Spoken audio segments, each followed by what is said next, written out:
Hello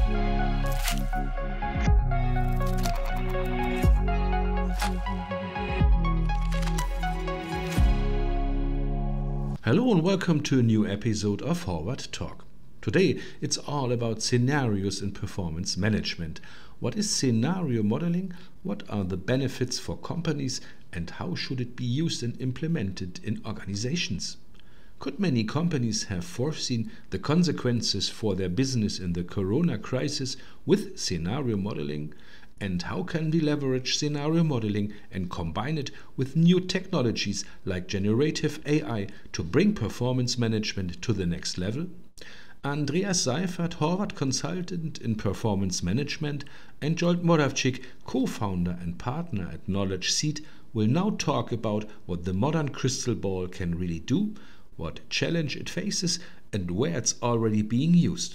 Enjoy listening. Hi all, my name is Andreas and I'm very excited to be part of the podcast today, for which we have a very thrilling topic, scenario-based steering. That is including thinking and calculating scenarios into my business steering processes to be more flexible and more conscious. In essence, it's about asking the question, what if, in a regular manner, and being able to quickly give convincing answers to that. And to discuss the topic, I have a very knowledgeable guest here, Zsolt. Hello, also from my side. It's an honor to be here and let's start it. Yes, regular listeners of this podcast will notice that we usually bring guests with a strong functional business background into the talk. And with you, Zsolt, I have a technical expert to talk to. This is because we really want to make it tangible for the users to also dive a bit into the how of scenario modeling. Now, let's dive in. Let's look at normal company steering annual wheel process. They typically do once per year, usually at the beginning of the year, a strategy process, then a MTP, a midterm plan follows, usually a 5-year outlook, 3 to 5 years into the future, how they think the world will look like then. And then the first year changes into a more granular version, which they call the budget, which is kind of their target for the next year. And once the company enters this next year, they usually have a forecasting process, mostly 4 times a year, mostly with a year end, sometimes also with a rolling focus. So they look always 12 months ahead and instead of only, let's say, to December. And that's what we see. And Zsolt, now let me ask you, does that sound familiar to you? And what weaknesses do you actually see in that process?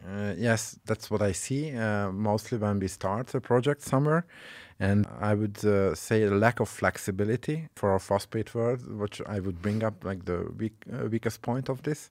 Traditional planning methods usually long and rigid processes and usually has one purpose to do. And that's, I think, not really fit for our fast-pacing world. Exactly. That's also what I would mention. It's the lack of flexibility because we observe constant change in the world. We just think about what's happening now. We have changing interest rates that went up a lot in the last year. We have a war in Europe, unfortunately. We have a lot of repatriation thoughts of supply chains. And now recently we saw the political situation in the Middle East worsen.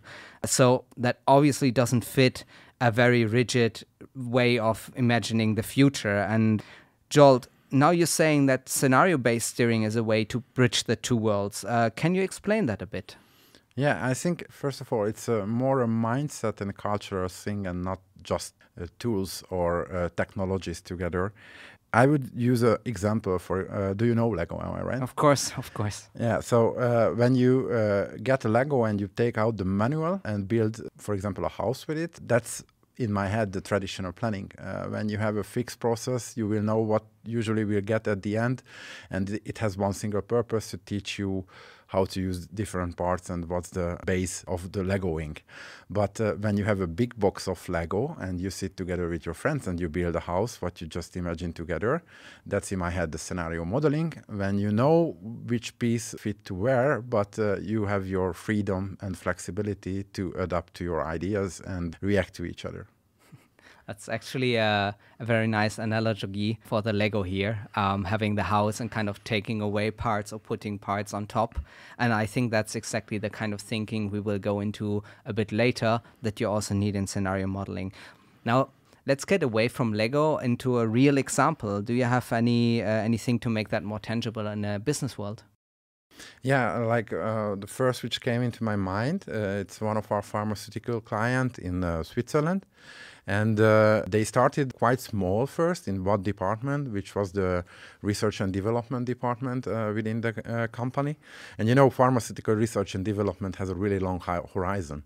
So they have a constant competing ideas like what kind of project should we start, discontinue, or restart maybe, if the word is changed.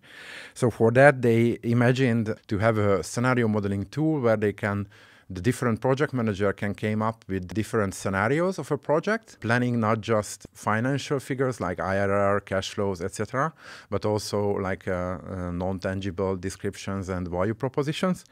And then they just hand in these different scenarios, and the scenario modeling tool enabled the portfolio managers to mix their portfolio as it fit for the current purpose of the company. Wow, that's interesting that actually in a traditional large company, such planning processes are enabled with scenario modeling. You know how they actually did that? How did they make the change towards such an approach to planning the R&D portfolio? Yeah, I think their practice became our best practice as well. So we learned from them as well how to suggest to other clients to start with scenario modeling. So they start in small, as I mentioned, one department. The team was really dedicated. The subject matter expert has a really good process based from traditional planning, how they did it. And they know what's lack of it and what they want to improve with the scenario modeling steering. And then we had really fast-paced iteration during the project. So we had really quick prototypes and really strong feedback loop, how to improve. And then when it was ready, apart, they immediately start using and propagate the results. So immediately when we had some results, they show around within the company. And now they have like more than 15 different scenario small apps within the enterprise. Wow. That's really impressive, and that's probably one thing to note, the best practice of really trying to be fast and get results quickly so you can use the results to encourage more people to participate and actually show the value. I think that's very, very important. Now we've looked at an example from, let's say, a more traditional setup, right? Let's move into something more extreme. Let's think back to Corona. Right? When we remember Corona, what did we observe in a lot of companies? We saw a strong focus on liquidity. Right? In some industries, we saw high pressure on finance departments to suddenly give answers in an unprecedented speed and direction across all the board. So, Zsolt, what do you think? If you had a scenario modeling in that situation, how could that have helped you during Corona times? Okay, so first of all, I think it's not a magic ball. So I want to a little bit broke down the dreams of people, like it will help solve these issues. I would say scenario modeling is a tool to let you quickly iterate and rethink the different ideas, what you have raised in you based on the change of the outer world.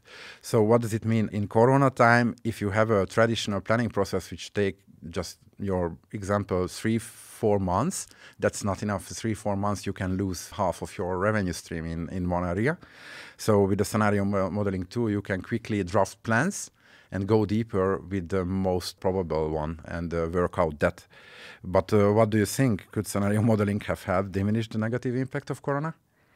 Well, I think diminish the negative impact is, of course, very strong to put it out like that, and it depends how you interpret it. But in general, I think it could have at least mitigated a lot, because obviously nobody could have anticipated the political decisions that anybody would take or how the pandemic would develop. But being able to answer a question like, what happens to my cash balance if I lose 80% of my sales in a region? That would have helped a lot of people if they could have gotten that out really quickly instead of having to calculate night through in an Excel spreadsheet. I think that's one thing.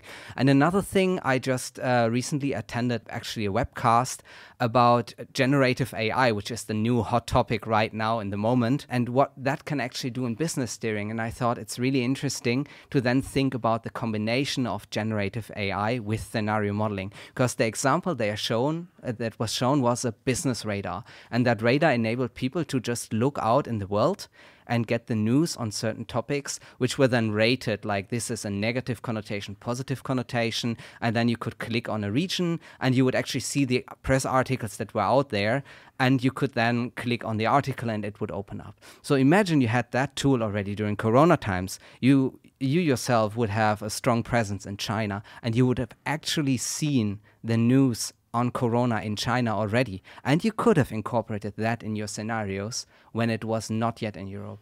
Maybe some managers would have actually had prudence and had the idea that something would have been coming up, and they could have already anticipated that. That, I think, is now in hindsight easy to say. I think that is kind of next level performance management if I'm actually able to combine tools in that way to move my business along. What do you think, Zsolt, to that question?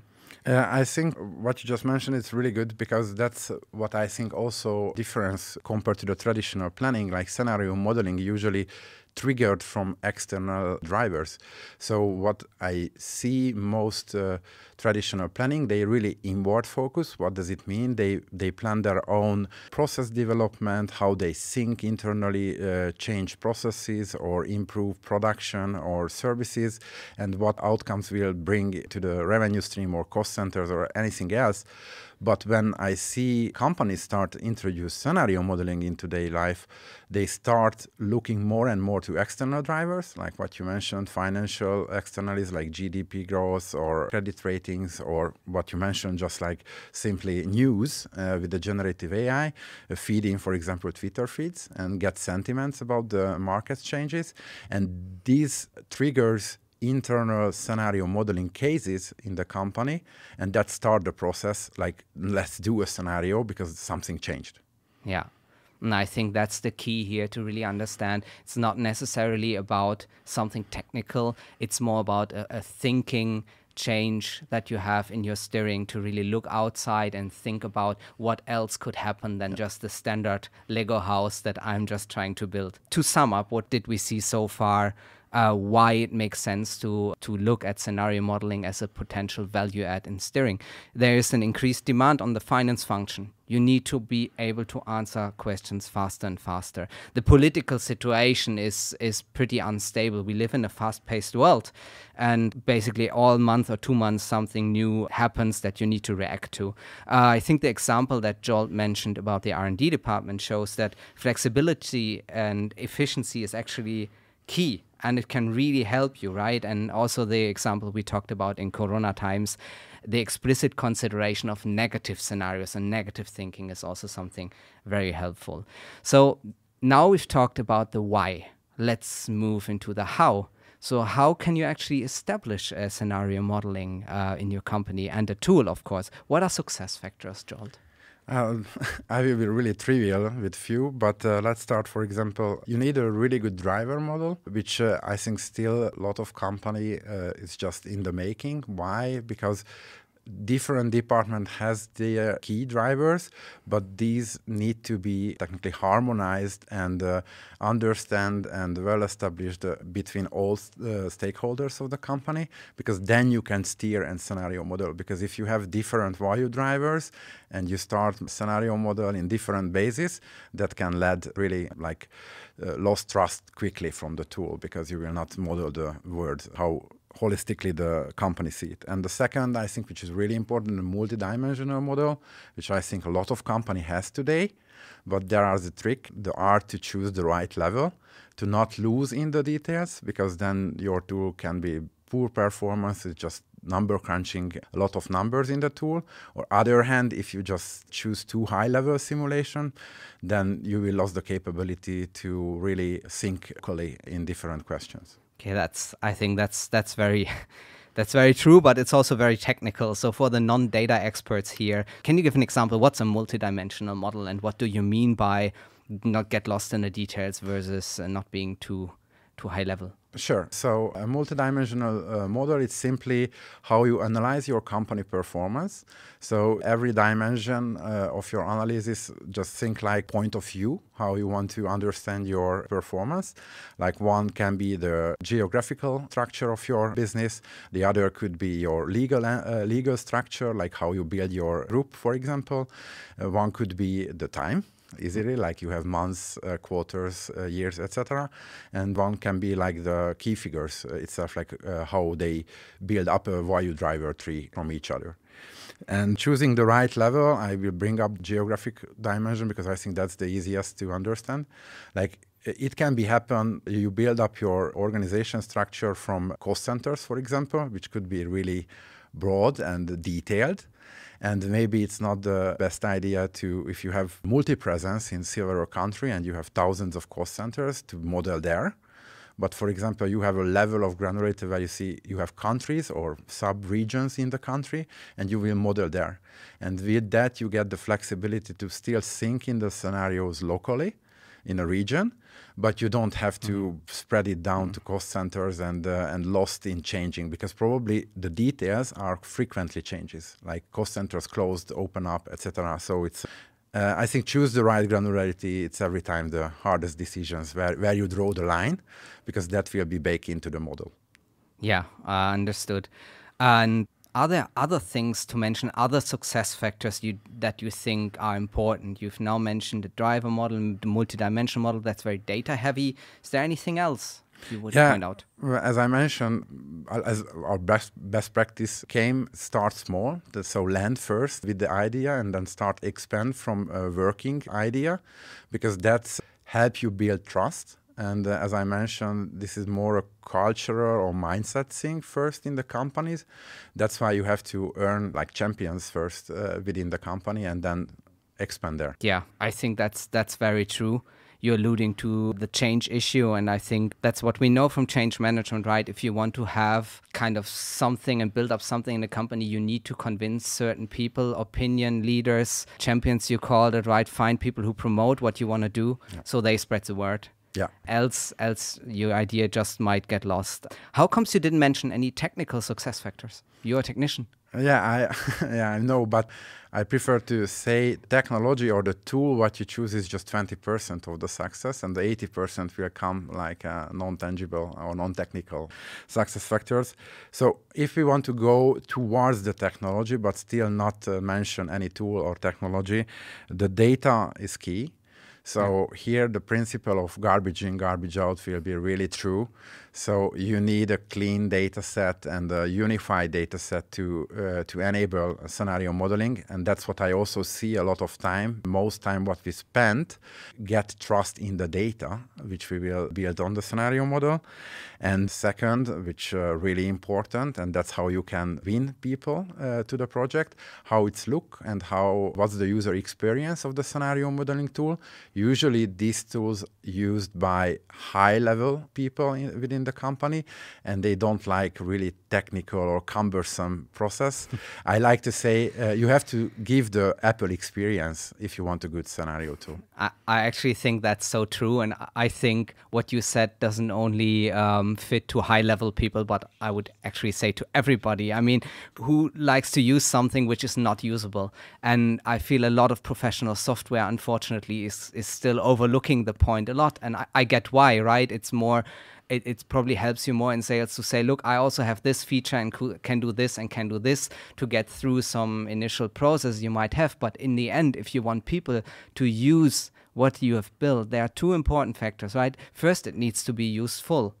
Right? So it actually needs to solve a problem you have. But when it's useful, it doesn't mean you use it if it's not usable. Yeah. If it's a pain every morning you log in, people just won't use it. And I think that's very important. So I think this usability aspect is key. Do you have anything else, any success factor you want to mention?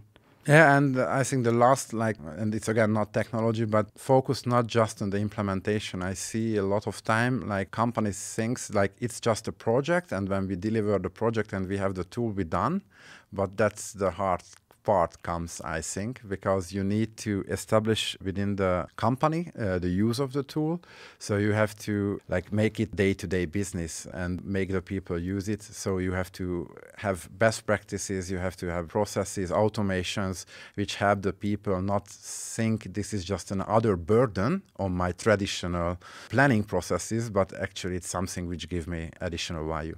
Yeah, I agree, right? And there we are with usefulness again. And I think if I do that, it's useful to me. And I agree this cultural change is key. We already said it's important, have the buy-in from the leaders, start small, show values, get promoters, make it useful and usable. And I think that are very important lessons if you want to start such a journey. And there are points where you can just plug it in, right? Think about your management meetings that you have maybe on a monthly cadence where you just say, okay, now we spend 10 minutes actually looking at scenarios. Yeah. And maybe you establish it with one business unit first and see how it goes, right? Experiment a bit and try to get the thinking bit by bit into the way people work. I don't think a big bang is the solution here. It works really the way that you start small and start more experimental to get your promoters out there.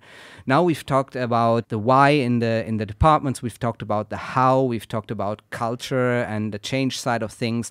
Now, let's think about how to actually do and model a scenario, because we haven't talked about this. Zsolt, let's imagine the political situation worsens. Interest rates further hike up, and due to political situation, the management now wants to evaluate and repatriate parts of the supply chain. I think that's a complex but reasonable business scenario that people actually wonder, right? Shall I move back my factory from X, I don't know, to location Y because it's more safe? How would you go about modeling a situation like that? Simply divide and conquer. So that's a really good principle. So you will break down the complex scenario into events and actions, which will be react to the event's outcome. And for example, in your case, you can split it up into, for example, 3 events. You have build down of production or supply chain in one hand. And then on the second event, you will simply de-invest in your current place of production, for example, if it's a production company. So you will use a few key figures, volumes in the production or headcounts in your HR plan, and some financial impacts what you will model in your P&L, maybe directly, just to make it simple. And that will be your build down. And then you will have a third event where you will build up somewhere. As you mentioned, you want to insource it somewhere in your original location. So there you will build up the same figures. You will have a headcount build up. You will have investment. You will have a small CapEx plan to build the new plants, for example. And then you have 3 events. And then this 3 events you quickly can copy and iterate with different sentiment, like what happened if I do it quickly, I do it slowly, or build up in a average pace, and suddenly you have 9 different scenario build up from these 3 small events, and then you have start judging and recombining them, which fits your future scape. And I say, to be fair, that sounds good, but it also sounds a bit easy. What do you tell critics that people then that claim, look, an approach like this anyway doesn't lead to correct results, it's very superficial, the world stays unpredictable, right? So it's actually a waste of time and money.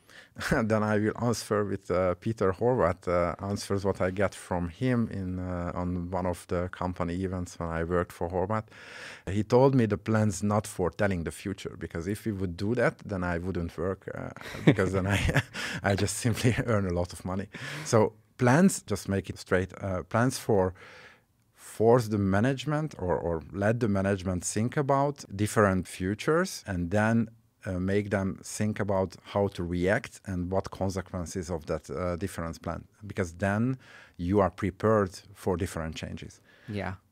I agree, and what you mentioned recalls me of my personal experience I had during Corona, because luckily our own company, we already had a plan drawn up for an unfortunate business scenario, which was elaborated, I think, 1 or 2 years before Corona, and not in the context, obviously, of Corona. And just having that in the drawer and being able to just pull it out and react on it, it was worth gold, because you didn't need to discuss anymore about the how to make the plan, right? You could just say, okay, how bad is it? In which scenario are we? And you had a very solid base and measures defined already on what to do.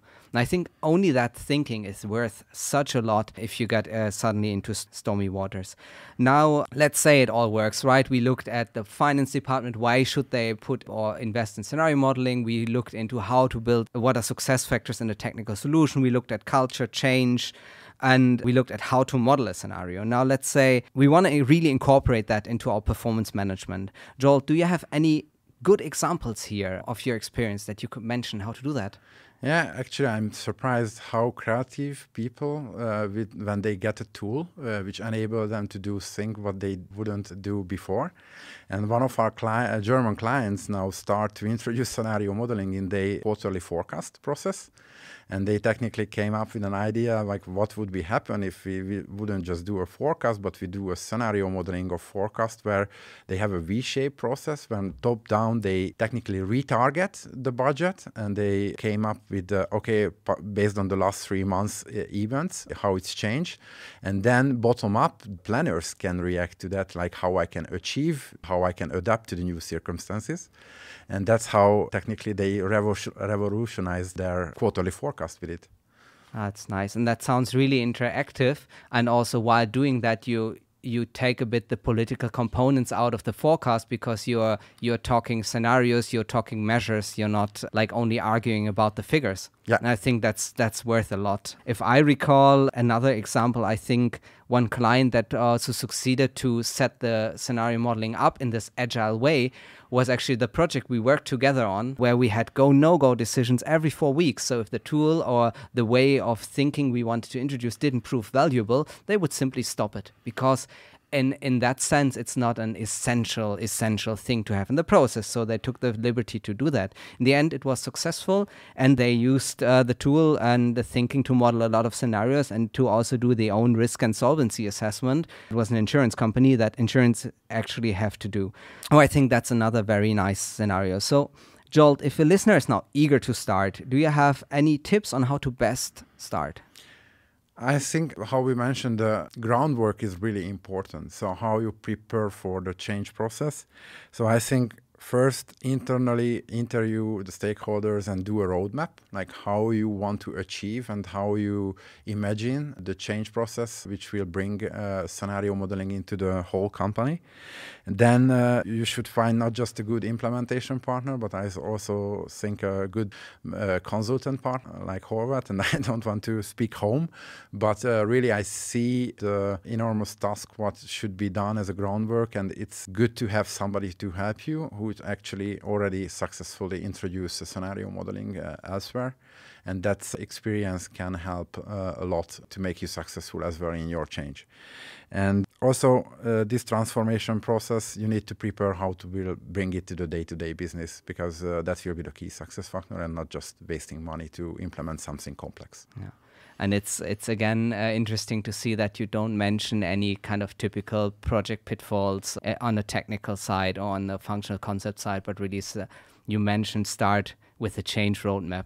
And I think that's also a very important thing to take away from, let's say, the whole introduction of a new method into your company, right? That's very important. Are there any things you would, let's say, actually say to avoid? So the other question, right? What you shouldn't do. Yeah, now I will list some usual pitfalls of projects, like try to enable your subject matter expert. What does it mean? Like I see still in projects like the day-to-day business, it's really demanding to run your usual processes. And I totally understand that you have to run your company during the change.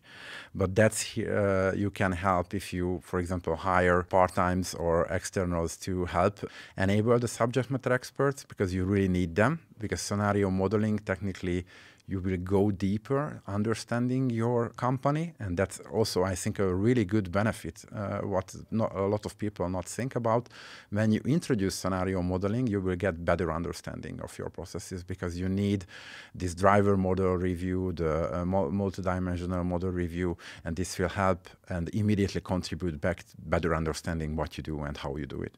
And also scoping is key. So as you mentioned, don't try to do it in big one push, because that's usually I see as a biggest contribution to fail or have really bad starting experience, and that's not help build trust, but they're destroy the trust in the process. And the communication, that will be really important. If you do something in the garage and nobody know it, and you just like come out like ta-da, that will not work. Although we have seen a lot of successful businesses that started in a garage, but probably their tadam was also a bit different. Yeah. Well, thank you, Zsolt. I think that was really interesting. And to sum up, how important is all that? I wouldn't say that those who don't invest into any kind of scenario-based performance management solution won't survive, right? That's probably too far to say, but definitely those who do will have a competitive advantage in nowadays fast-paced world. And if you think about the application of scenario modeling in combination with the generative AI tool that we mentioned during the podcast, I think that's really next level performance management. And that ultimately will lead to making better decisions. And that's what it's all about in performance management, right? Helping to make good decisions, better decisions in a more and more complex world. Zsolt, what's your opinion? I think, you will get at the end better adaptation capability. But I also would mention, like, to use a tool like this and create a tool like this, you will learn a lot from yourself. And that's already, I think, added value to the process. And that will benefit you to make you a better decision at the end. So not just see it as a future capability, but also during the learning process, you will get more. Yeah, I agree. And thank you very much for that insight, and also in total for your contribution to that podcast. It was very nice having you here, Zsolt, and I'm looking forward very much to have you either in the next project again or in the second episode of this podcast. Thank you, and see you next time. These were exciting insights into how companies can better adapt and prepare for crisis, interrupted supply chains, or declining sales. Maybe not quite a crystal ball, but a very solid way to respond to our modern, fast-paced world in performance management. Thank you very much for listening.